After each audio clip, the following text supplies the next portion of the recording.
अच्छा अशरफ साहब, अब दो चीज़ें सर, एक तो जिस तरह एक IMF प्रोग्राम से हम निकले तो सुलरी साहब कह रहे हैं कि हमने अगले प्रोग्राम में जाना होगा। सर कितना इंपॉर्टेंट है कि जो हमारी अपनी बेस इंडस्ट्री है इसको हम मोर मतलब इक्विप्ड करें, हम अपने तौर पर कुछ ऐसे सेक्टर्स के ऊपर काम करें जो हमें पैसा कमा के दे सकें।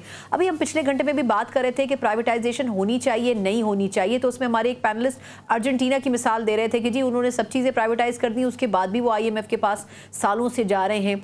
एक तो इस फैक्टर के ऊपर बताएगा, और दूसरा एक बड़ी इंपॉर्टेंट डेवलपमेंट थी जो कि मैं आपसे जानना चाह रही हूँ, वो ये कि हमारी जो मिनिस्ट्री है वो ये सोच रही है कि जो पॉपुलेशन है उसको NFC से डी लिंक कर दिया जाए।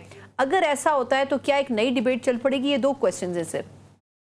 जी, एक पहले वाद वाला क्वेश्चन पहले ले लेते हैं। जो मैं नहीं समझता कि वज़ीर ख़जाना साहब ने जो कैसे कह दिया कल आउट ऑफ ब्लू, कोई इसका ज़रूरत भी नहीं थी कि हम अगले NFC में पॉपुलेशन को डी लिंक करेंगे डिस्ट्रीब्यूशन ऑफ रिसोर्सेज से NFC में।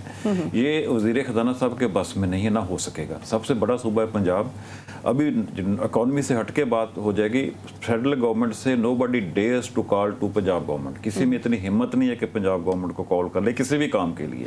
जब NFC पे रिसोर्सेज की डिस्ट्रीब्यूशन आएंगे मैं देखूंगा, और अंग्रेज साहब किस तरह सूरत हाल को देखते हैं, इनके लिए अगर नामुमकिन नहीं तो बहुत मुश्किल होगा इस चीज़ को राइज करने, उसको छेड़ना। जी मुश्किल लगता है मुझे। जी दूसरी जो सूरत हाल है कि IMF के प्रोग्राम की, लेकिन हमारी हुकूमतें पता नहीं क्यों किसी इल्यूजन में रहती है हमेशा से।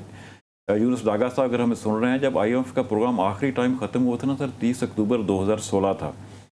उसी दिन से, बल्कि शायद डॉक्टर साहब उसका हिस्सा भी थे, 30 अक्टूबर 2016 को इस वक्त के प्राइम मिनिस्टर ने लंबी चौड़ी गाड़ियों की फहरिस्त भेजी थी खरीदने के लिए। क्योंकि पहले IMF के डिसिप्लिन में खरीद नहीं सकते थे, फिर खरीदना से निकले, अयाशियाँ शुरू हो गई। लेकिन मौजू की तरफ, उसी दिन 30 अक्टूबर को ही IMF के जो रीजनल कंट्री डायरेक्टर थे, मुसलमान थे, उनका नाम मेरे जहन में नहीं आ रहा, मैंने उनसे पूछा जी सर देख आप समझते हैं कि पाकिस्तान दोबारा IMF के प्रोग्राम में नहीं जाना पड़ेगा, या आज से बुनियाद रख दी गई है? हमारी उस वक्त इतला थी कि पाकिस्तान कुछ भी कर ले, अगस्त 2018 में पाकिस्तान को अगला IMF का प्रोग्राम लेना पड़ेगा।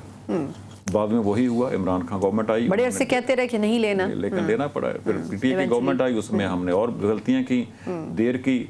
फिर जब IMF से मुज़ाकरात का लम्हा आया, जो हमने बहुत गलत किया था, बहुत गलत किया था। पहले भी IMF की इंटरफेरेंस थी, लेकिन उस वक्त बहुत ज़्यादा थी। इत्तफाक से यूनुस डागा मौजूद हैं इस वक्त, उस वक्त सेक्रेटरी फाइनेंस थे। इन्होंने हमारी इतला के मुताबिक वहाँ कुछ IMF के साथ नेगोशिएशन की कोशिश की थी। उसका नतीजा ये हुआ, गवर्नमेंट ऑफ पाकिस्तान ने शाम को इनको ट्रांसफर ही कर दिया।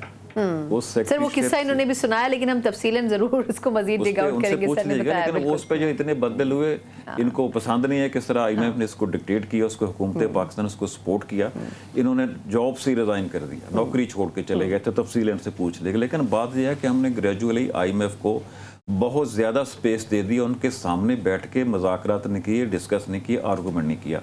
वो मुज़ाकरात के बाद स्पेस इतनी बड़ी कि हमारे पास गुंजाइश नहीं रही। अब मज़ीद हमारी गुंजाइश ख़त्म हो रही है। हमारा बजट IMF से पूछे बगैर निटी-ग्रिटी तय नहीं होती, छोटी छोटी चीज़ों में आ गए हैं। उसके पास हमारे पास बचता क्या है? अभी हमारी जो इस वक्त जो फेडरल गवर्नमेंट की नेट इनकम होगी वो 11,072 रुपये बचेगी इनके पास, फेडरल गवर्नमेंट को रिसोर्सेज NFC देकर, NFC की ट्रांसफर के तहत। NFC की ट्रांसफर सूबों को इस दफ़ा 8,206 अरब होंगी।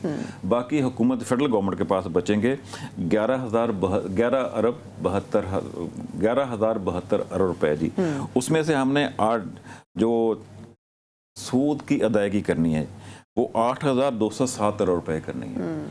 उसके बाद हमने 2,550 रुपए दिफा के लिए रखने हैं। इसके बाद हमारे पास बचता के स्पेस ही नहीं बचती। सिविल गवर्नमेंट की रहने के लिए बहुत थोड़ा है। पेंशन के लिए हमने 1,000 से थोड़ा सा ज्यादा है, तो सर फिर तो हमें कर्जा लेना पड़ेगा। तो अगेन हमारा जो अगले साल होगा जो डेफिसिट होगा वो 5% ऑफ GDP होगा। जी पहले से तय है, हमेशा होता है। और जो रुपए टर्म में 6,501 करोड़ रुपए हमारा पहले से तय है, हमने इतना कर्जा हमें लेना पड़ेगा। कितना लेना पड़ेगा सर?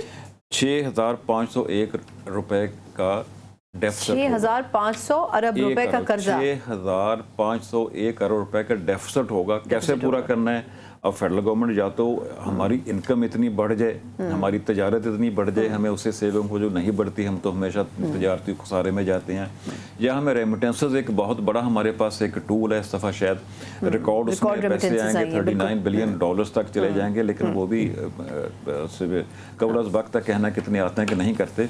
लेकिन कर्ज हमें लेना पड़ेगा। जैसे ही जो प्रोग्राम मैं आपके सामने बड़े वसूख से कहता हूँ, ये फेडरल गवर्नमेंट हमारी जो कह रही है आखिरी प्रोग्राम होगा, जो आखिरी प्रोग्राम नहीं होगा। हमारे जो इस तरह के जो स्टेप्स हैं, बड़ा मैं सोच के बोल रहा हूँ कि हुकूमत इस वक्त कुछ ऐसी बात ना कहते हैं जो कि हुकूमत के ख़िलाफ़ जाए। वो इस तरह के नहीं हैं, हम अगला प्रोग्राम IMF का हमें लेना ना पड़े। हमारी इनकम नहीं है, इनकम अगर नहीं है, हमारे सबसे दो मोस्ट इम्पॉर्टेंट सेक्टर जो हैं, जब तक आपकी लार्ज स्केल मैन्युफैक्चरिंग नहीं बढ़ती आप तरक्की नहीं कर सकते। इस दफ़ा 1.45% माइनस है। दूसरा हमारा एक मेन सेक्टर था, मैं बार बार उस पर कहता हूँ, ज़राअत का शोबा। ज़राअत के शोबे में हमारी जो अहम फसलें हैं वो 13.5% माइनस हैं। क्यों किया? पंजाब गवर्नमेंट में 2 साल जो किसान के साथ जुल्म हुआ, उसको गंदम की कीमत नहीं दी, 3900 रुपीज़ फी 40 किलोग्राम मुकर्रर करके पिछले साल भी इस साल भी किसान 2200 रुपये फी किलोग्राम बेचने पे मजबूर हुआ है। जो पंजाब के ज़रूरी शोबा से ताल्लुक़ रखने वाले लोग हैं, कहते इस साल भी किसान को फी एकड़ 10,000 रुपये नुकसान हुआ है। अशरफ साहब, मैं एग्रीकल्चर वाले उस पर सर दोबारा आऊँगी। ये